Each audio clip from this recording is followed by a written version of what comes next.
முருக பக்தர்கள் அனைவருக்கும் அடியேனின் வணக்கம். சக்தியும் நானும். என் அப்பன் முருகப்பெருமானோட நறுமணம் என்னன்னு உங்களுக்கு தெரியுமா? வாங்க சொல்கிறேன்.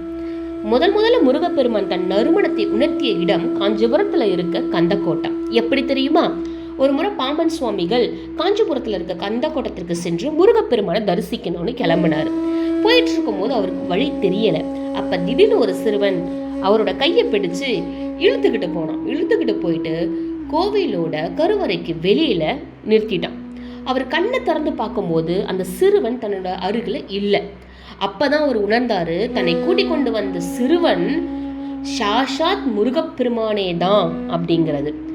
ஐயோ, என் அப்பன் முருகப்பெருமான் என் கையை பிடிச்சு கூட்டிட்டு வந்தாரே, அவர் ஆரத்தழுவி நான் மகிழலையேன்னுட்டு ரொம்ப வருத்தத்தோட கண்ணீர் மல்க முருகப்பெருமான் கிட்ட அவரு தன்னோட வருத்தத்தை தெரிவிச்சிட்டு இருந்தார். அப்போ முருகப்பெருமானோட அசரீரி அவருக்கு கேட்டது.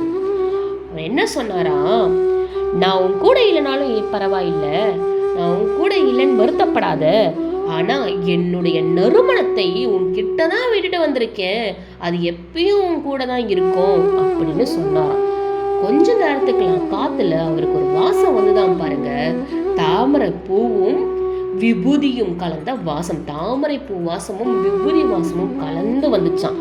அப்பதான் பாமன் சுவாமிகள் உணர்ந்தாராம், ஆஹா, என் அப்பன் முருகப்பெருமானோட வாசம் தாமரை பூவும் விபூதி வாசமும் கலந்தது என்று.